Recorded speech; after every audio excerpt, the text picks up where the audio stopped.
할렐루야. 6월 15일 화요일 큐티 영상 시작하겠습니다. 오늘 말씀은 잠언 24장 1절에서 22절입니다. 24장까지 솔로몬의 짧은 잠언이 이어지고 이제 마지막 부분에는 30가지로 다시 요약을 해서 이야기하고 있다 말씀을 드렸죠. 오늘 24장 5절 6절 먼저 함께 보겠습니다. 이것은 30가지의 잠언 중에서 21번째 잠언입니다. 지혜가 있는 사람은 힘이 센 사람보다 더 강하고 지식이 있는 사람은 기운이 센 사람보다 더 강하다. 동의하십니까? 동의하지요. 지혜가 있는 것이 힘이 센 것보다는 더 좋은 것이다. 더 이게 강한 것이다 하는 것을 우리가 동의할 수 있죠. 그런데 이 말씀을 처음 기록할 때는 솔로몬 시대 때니까 지금부터 하면 약 3000년 전이거든요. 이게 BC 한 960년 60년에서 920년 정도 사이에 있으니까 굉장히 오래된 그런 이야기죠. 그래서 당대에는 이런 말씀이 사람들에게 깜짝 놀라게 하는 그런 말씀이었습니다. 야, 지혜가 더 좋은 거구나. 당대에는 힘이 세면 그냥 장군이 되는 거거든요. 힘이 세면 높은 자리에 올라가는데 지혜가 있는 사람이 더 강한 것이다. 이런 그 가르침 자체가 굉장히 파격적인 그런 말씀이었죠. 이어서 보면 전략을 세운 다음에야 전쟁을 할 수 있고 참모가 많아야 승리할 수 있다. 동의하십니까? 그 당시는 늘 뭐 싸우고 전쟁하는 게 계속 있으니까 이 전쟁이란 그 말 자체가 늘 피부에 와닿았죠. 수시로 뭐 쳐들어오기도 하고 쳐들어가기도 하고 이런 전쟁이 이제 많이 있었습니다. 오늘날에는 뭐 전쟁이 있을 수 있지만 우리가 피부에 닿게 야, 이거 미국의 전쟁이 일어나겠네. 한국은 조금 더 좀 다르지만 어쨌든 우리 당대에 지금 전쟁이 금방 일어날 거야 이렇게 생각하는 사람이 그렇게 많지는 않죠. 오늘 우리 말씀을 우리의 삶 가운데 받으려면 우리는 이걸 영적 전쟁으로 생각하는 것이 항상 늘 필요합니다. 모든 말씀을 늘 영적으로 생각해야 되죠. 영적으로 생각한다면 어떻습니까? 전쟁이 자주 일어나죠. 영적인 그런 전쟁이 우리의 그런 개인의 삶 가운데, 공동체의 삶 가운데, 뭐 국가적으로도 영적인 전쟁이 쉼없이 일어나는 것입니다. 그래서 그런 모든 영적인 전쟁에 대해서 우리가 지혜가 있어야 된다. 그렇죠. 우리가 하나님의 늘 영에 충만해서 성령 가운데서 영적인 전쟁을 잘 치러야 되고요. 참모가 많아야 승리할 수 있다 이렇게 이야기하는데 여러분 참모가 있습니까? 우리의 그런 삶 가운데는 동역자와 또 조력자들이 다 참모가 되는 거죠. 서로를 세워주는 귀한 그런 동역자들이 서로 돼야 되죠. 참모가 되어서 서로 의견을 주고 영적으로 세워주고 정말로 그러합니다. 우리가 목장이 없다면 우리가 교회가 없다면 우리의 영적인 그런 생활은 굉장히 다른 것이죠. 우리는 늘 사람이 있기 때문에 함께 기도할 수 있고 사람이 있기 때문에 함께 말씀으로 이렇게 만날 수가 있는 것이지요. 내가 깨달은 게 있어도 함께 나눌 수 있는 그런 조력자와 동역자가 없다면 우리 그런 삶은 세워지지 않을 것입니다. 그래서 우리 그런 삶 가운데 늘 영적인 전쟁이 있는데 우리의 마음 가운데 지혜를 사랑하는 그런 그 마음, 내가 하나님의 지혜를 가지고 어떤 영적인 전쟁이든지 승리하겠다 이렇게 마음 먹고 우리에게 필요한 것이 동역자다. 늘 우리 주변에 사람들을 귀하게 여기면서 믿음의 가족을 더 잘 세워가면 좋겠습니다. 10절 보겠습니다. 24번째 잠언입니다. 재난을 당할 때에 낙심하는 것은 너의 힘이 약하다는 것을 드러내는 것이다. 그러면 어떻게 하라는 거예요? 재난을 당하고 있지만 우리가 낙심하지 말라는 거죠. 여러분은 어떨 것 같습니까? 재난을 당할 때 난 낙심하지 않을 수 있어. 어떻게 생각하십니까? 낙심하지 않을 것 같습니까? 아니면 너무 낙심이 돼서 내가 믿음도 부정하는 그런 사람이 될 것 같습니까? 저는 뭐 이렇게 낙심을 잘 안 하는 편인데 그래서 뭐 나는 괜찮겠지 이렇게 생각을 했다가 저는 다른 사람보다 더 심하게 낙심할 수 있구나 하는 것들을 경험을 했습니다. 그래서 이 재난을 당한다는 거 우리의 그런 삶 가운데 정말 쉬운 거 아니다. 우리는 늘 낙심할 수밖에 없다 하는 것을 명확히 깨닫고 미리 생각하고 미리 우리의 마음 가운데 기도로 준비하는 그런 삶이 필요합니다. 나는 마음이 강해 뭐 이렇게 생각하는 그런 사람일수록 더 낙심을 강하게 하는 것입니다. 그래서 우리의 삶 가운데 자신을 잘 아는 그런 그 태도가 필요하지요. 찬송가 중에 그런 찬송가가 있습니다. 내 평생에 가는 길 순탄하여 강같이 뭐 평안하든지, 아니면 큰 풍파가 와서 이렇게 변하든지 내 영혼은 항상 평안하다, 이런 찬송가가 있죠. 저는 이제 이 찬송가를 어느 친구 결혼식 때 가가지고 축가로 부른 적이 있어요. 그래서 마음 가운데 늘 이 찬송 생각하면 축가도 떠오르고 결혼식도 떠오르고 마음 가운데 평안하죠. 뭐 찬송가의 가사의 마지막 후렴구가 늘 내 영혼 평안해 평안해 내 영혼 평안해 이렇게 이제 맞춰지는 그런 찬송이지요. 이 찬송을 지은 분이 사실은 평안한 상태에서 짓지는 못했죠. 정말 마음이 격동하는 그런 상태에서 막 울부짖고 기도하다가 지은 그런 찬송이지요. 이분은 원래 스패포드라는 그런 사람인데, 원래 이제 변호사였고 돈도 많이 벌었습니다. 그런데 시카고 대화재가 일어나면서 그때 모든 재산을 한 번 더 잃게 되죠. 부를 많이 쌓았는데 집도 잃고 사업터도 잃고 굉장히 큰 낙심 가운데 한번 빠지게 됩니다. 근데 그걸 마음을 추스려서 또 살아가고 있는데, 바로 또 얼마 안 있다가 이제 아들이 죽게 됩니다. 이 사람이 겪을 수 있는 그런 고통 중에 자녀가 죽는 게 이제 제일 큰 거죠. 사람들은 배우자가 죽는 거 굉장히 어려워하는데, 사실은 자녀가 죽는 거는 이제 이건 누가 참 옆에서 위로하기 굉장히 이제 어려운 거죠. 5자녀가 있었는데 첫째가 먼저 이제 죽었죠. 병으로 죽게 되죠. 너무 이제 마음이 요동하니까 안 되겠다, 우리가 좀 휴가를 갖고 좀 쉬어야겠다, 그렇게 해서 이제 미국에 있다가 영국으로 한번 여행을 하기로 하죠. 그래서 다 같이 이제 영국으로 가려고 그러는데 갑자기 남편만 이제 교회 일도 있고 다른 일도 있어서 남게 됐습니다. 그래서 아내와 이제 4자녀를 먼저 보내게 되죠.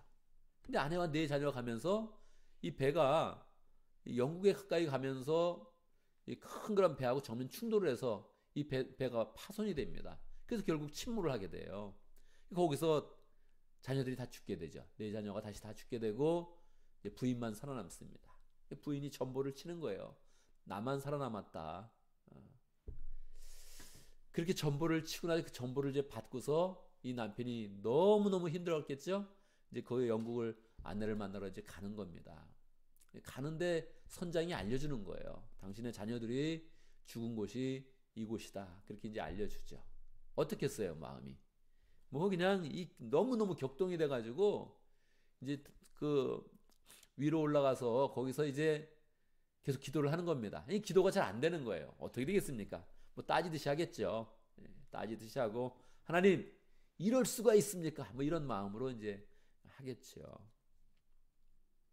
근데 밤새 막 기도하고 막 격동해서 막 소리를 짓고 울부짖는데, 그렇게 기도를 하다가 이 마지막에 이제 거의 지쳐 있을 때 갑자기 하나님이 주는 그런 평강이 이제 몰려오는 겁니다. 그리고 그 4자녀가 다 어렸는데도 불구하고 주님을 영접했던 그런 그 모습이 떠오르고, 주님께서 야, 나를 이 4자녀들을 정확히 구원해 주셨구나, 이런 것들을 이제 확신하면서, 그래, 내가 지금 뭐 자녀를 다 무조건 잃은 것이 아니라 잠깐 먼저 보냈고 그리고 다시 만날 것이다, 이런 그 마음들이 있으면서 이제 그때 찬송가 가사를 이제 쓰게 되는 거죠. 이 5절이었는데 이 5절을 순식간에 다 쫙 씁니다. 그리고 이제 후렴구를 만든 거죠. 내 영혼 평안해, 내 영혼 평안해. 뭐 우리가 이런 이야기를 듣지만 이런 일들이 우리의 그런 삶 가운데 진짜 일어난다면, 정말 진짜 일어난다면, 우리는 이렇게 하지 못할 것입니다.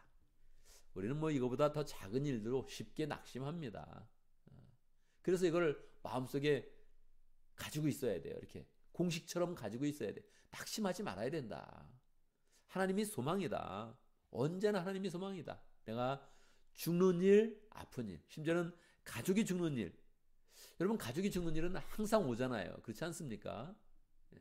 내가 죽든지 가족이 죽든지 이 일이 뭐 항상 있지 않습니까? 부모님까지 확장을 한다면 뭐 일은 계속적으로 너무 우리에게 막 다가오는 거죠. 이렇게 할머니 할아버지까지 확장 안 하면 뭐 너무너무 이건 자연스럽게 막 다가오는 거죠. 그래서 우리 그런 삶 가운데 죽는 일도 일어난다. 이걸 꼭 받아들여야 되고, 아픈 일은 너무 쉽게 다가온다. 그냥 뭐 재산을 잃거나 이렇게 우리의 삶이 어려워지는 거는 너무 수시로 다가온다는 거예요. 근데 그때 우리는 무엇을 드러냅니까? 너의 힘이 약하다는 것을 드러내는 것이다. 낙심을 해요. 우리 힘이 약한 것도 알게 되죠. 그때 이제 우리는 더 강력한 소망, 우리 예수 그리스도를 굳게 이렇게 붙잡는 것입니다. 이렇게 이야기해도 저 자신도 쉽게 낙심할 수 있다. 이거 인정합니다. 우리는 뭐 낙심하지 않는다 이렇게 말하는 것이 아니고 낙심이 되는데 그 가운데서 다시 주님을 붙잡아서 우리는 결국 일어나야 된다. 그런 것을 계속적으로 평소에 그런 삶 가운데 가지고 있다가 우리의 삶 가운데 정말 재난이 있을 때, 어려움이 있을 때, 이게 이겨낼 수 없는 그런 슬픔이 있을 때 반드시 우리는 서로 또 소망으로 세워주고 또 일어나는 그런 모습을 잘 가져야겠습니다.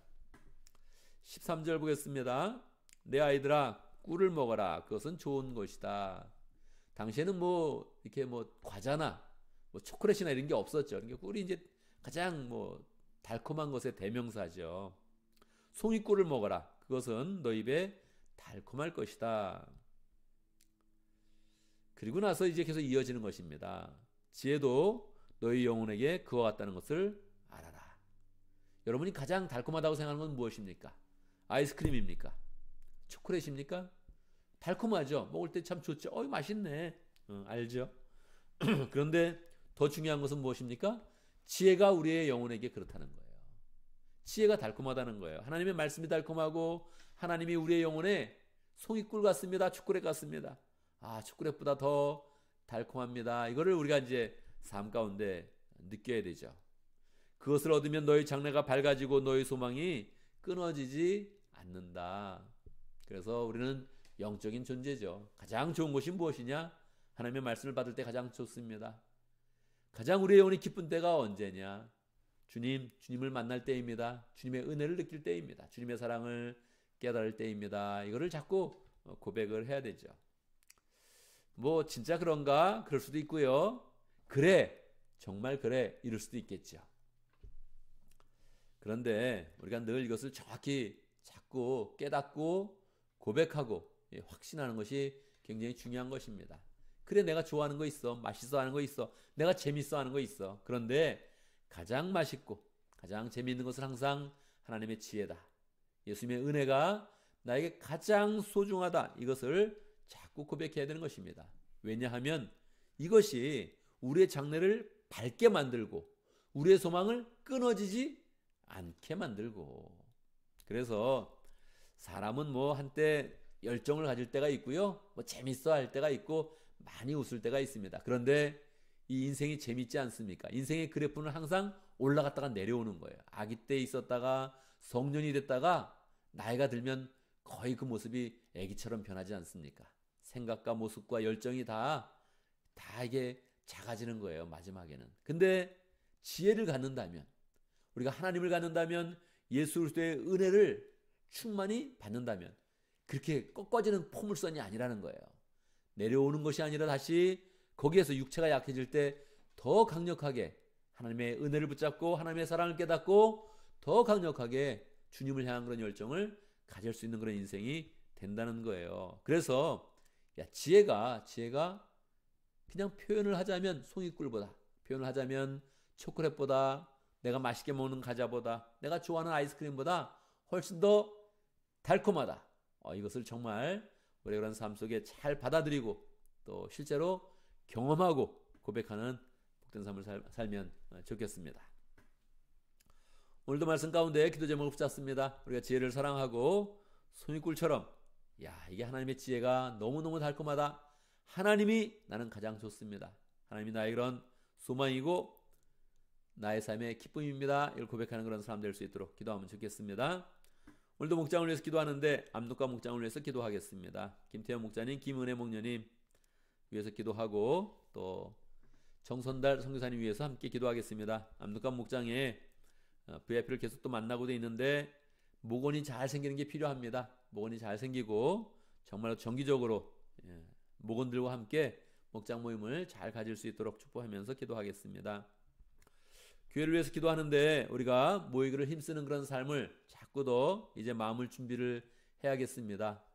목장과 예배, 이게 이 자체가 많은 헌신이 필요합니다. 그동안 우리가 이제 온라인으로 들으면서 우리의 그런 삶은 벌써 또 편리한 것에 많이 익숙해 버려져 있죠. 그래서 우리의 그런 삶 가운데 다시 모이는 것에 투자되는 거, 이게 뭐 어떨 때 보면 뭐 이렇게까지 해야 돼? 이런 마음이 이제 쑥쑥 들어올 겁니다. 야, 이게 뭐 모이니까 더 힘드네. 이런 마음도 쉽게 들 것입니다. 이런 마음을 우리가 잘 하나님의 은혜 가운데서 새롭게 하고 주님을 사랑하는 그런 마음으로 더 풍성히 만들어서, 그래, 목장 모인 거 이 희생을 하는 거지. 이게 시간을 쓰는 거지. 이 시간 쓰는 게 투자요. 이 시간 쓰는 게 기쁨이다. 예배를 위해서 우리가 투자를 많이 해야지. 희생을 해야지. 이게 하나님이 기뻐하시는 것이다. 이거를 확신하면서 마음 준비도 하고, 자꾸 필요 없는 것 같아도 헌신을 더 하고, 필요 없는 것 같아도 시간을 더 쓰는 이런 삶을 우리가 바꾸어 가야 됩니다. 우리가 또 잘 이렇게 준비되어 줄 수 있도록 함께 기도하겠습니다. 제가 먼저 기도하고 함께 기도하는 시간 갖도록 하겠습니다. 기도합니다.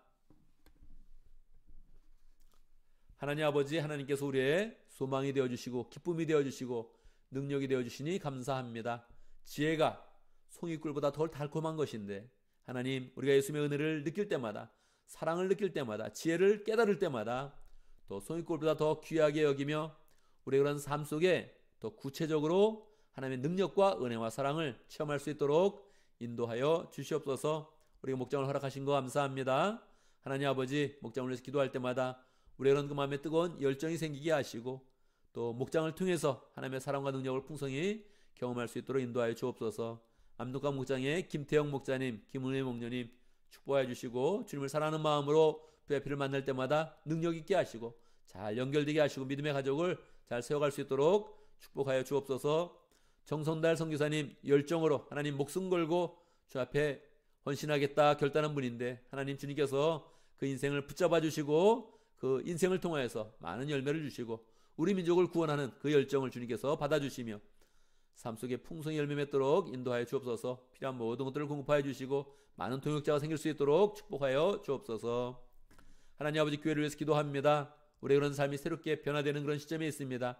다시금 예배하고 다시금 만나서 목장할 것인데, 하나님 축복하여 주시옵소서. 많은 희생을 기쁘게 할 수 있도록 역사하시고, 우리 하나님을 위해서 헌신하고 또 봉사하는 것인데, 이것이 우리의 그런 삶의 가장 큰 기쁨 되어서 많은 그런 희생들이 희생으로 느껴지지 않고 사랑의 표현으로 잘 느껴져서 하나님의 사랑을 받고 또 하나님께 사랑을 드리며 우리의 인생이 더 행복하고 달콤한 복된 인생 될 수 있도록 역사하여 주옵소서. 하나님 아버지, 6월 15일 화요일 맞이했습니다. 주님께서 은혜를 주시고 오늘 하루 모든 일들 가운데 주님과 동행하며 주님이 도와주시는 힘으로 모든 것이 다 아름답게 열매 맺을 수 있도록 인도하여 주옵소서. 죄악된 길은 가지 않게 하시고 생각도 하지 않게 하시고, 필요 없는 일 때문에 우리의 마음에 신경 쓰이지 않도록 역사해 주시고, 필요한 것을 우리가 잘 감당하며 하나님의 지혜가 넘치는 복된 인생 될 수 있도록 인도하여 주옵소서. 예수님의 이름으로 기도드리옵나이다. 아멘.